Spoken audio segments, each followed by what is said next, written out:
Rubber band, रंग बिरंगे rubber band. इनको आपने खींचा किसी एक को, रबर बैंड को। अरे इसका तो आकार बदल गया, ये तो लंबा हो गया।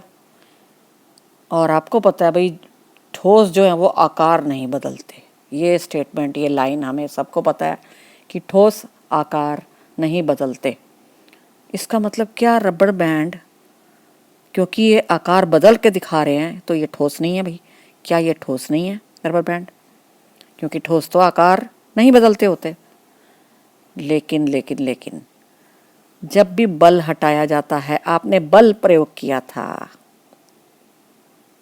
जैसे ही बल को हटाते हैं तो वो आकार ले लेता है अपना वापस, वही यथास्थान आकार वही वाला ले लेता है और उसी में पड़ा रहता है। आपको पता है, आप डब्बी में रखते हो वैसे ही बेचारा पड़ा रहता है भाई। ठीक है, तो सुबह का भूला अगर शाम को घर लौट आए तो उसको भूला नहीं कहते भाई, तो वो ठोस है ये। ठीक है, क्योंकि ये वापस आ चुका है और आकार अपना ले लेता है जैसे ही बल हटता है। लोहे का टुकड़ा लो, इसको हाथों से, उंगलियों से दबाने की ट्राई करो, दबा कर देखो, दबेगा? बिल्कुल नहीं जी, नहीं दबेगा। तो क्योंकि ये संपीड़ित नहीं होकर दिखाता, ये दबता नहीं है जी, ये ठोस है। ओके ओके ओके, अच्छा ठोस है। स्पंज को देखते हैं। ये स्पंज आपने देखा होगा, फोम बोलते हैं जिसको। और स्पंज को अगर आप दबा रहे हो उंगलियों से तो ये दब जाता है, यानी संपीड़ित होके दिखा रहा है जी। और आपको पता है कि जो ठोस होते हैं वो संपीड़ित नहीं होते, वो दबते नहीं हैं, जैसे कि ये लोहा। ठीक है भाई, हाँ। इसका मतलब तो स्पंज ठोस नहीं है। क्या स्पंज ठोस नहीं है इसका मतलब? क्योंकि ये दब रहा है, देखो ये दब दब के दिखा रहा है। ठीक है, और संपीड़ित होके दिखा रहा है, संपीड़ितता का गुण दिखा रहा है। तो क्या स्पंज ठोस नहीं है?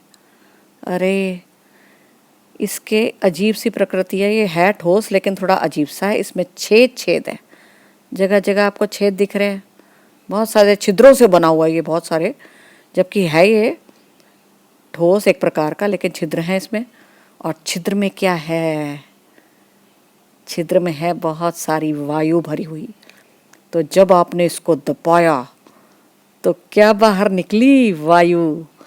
वायु के बाहर निकलने के कारण वो दबा सा नजर आया आपको, दबा हुआ लगा, क्योंकि उसमें से वायु निकली है। अतः वो इस तरह आकार बदला हुआ या दबा हुआ सा आपको दिखाई देता है, दब जाता है। ठीक है, यानी वो ठोस है। स्पंज एक प्रॉपर ठोस है, किंतु वायु के, बहुत सारी वायु के अपने अंदर होने के कारण वो दब जाता है। चीनी यानी शुगर, इसको आपने डाला जी किसी पात्र में, बर्तन में, ये डल गई है। और अरे इसने तो बर्तन की प्रॉपर शेप ले ली है, ऐसी सी बन गई है ये चीनी। ठीक है, इसकी शक्ल तो ऐसी सी हो गई, बर्तन जैसी हो गई है। ठीक है, उसी आकार में फिट हो गई है ये तो क्या चीनी ठोस नहीं होती? क्योंकि वो बर्तन का आकार ले लेती है।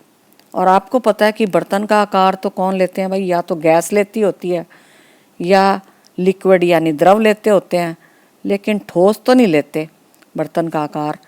और इसने आकार बर्तन का ले लिया है जी, हैं, जो हमें नज़र आ रहा है उस तरह से। तो क्या चीनी ठोस नहीं है? क्योंकि ठोस आकार नहीं बदलते और वो चेंज नहीं होते जी, यही हमें पता है। फिर क्या दुविधा है? चीनी को हाथ लगाओ तो ठोस ठोस लगती है। अरे आप इस वाली चीनी को एक बार दोबारा निकाल के देखो, चिमटी से निकालो, कैसे भी निकालो, निकाल के देखो और आपको क्या नज़र आएगा?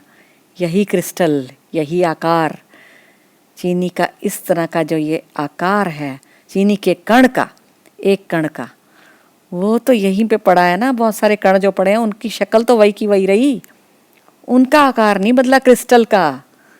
तो क्रिस्टल, चीनी का जो क्रिस्टल था, छोटा सा कण था, वो वही का वही आकार रहता है उसका, वो नहीं बदलता। जबकि हमें ऐसा महसूस होता है जी कि चीनी ने बर्तन का आकार ले लिया, ये तो द्रव टाइप दिखा रही है बिहेवियर, या फिर गैस जैसा बन के दिखा रही है, पर नहीं।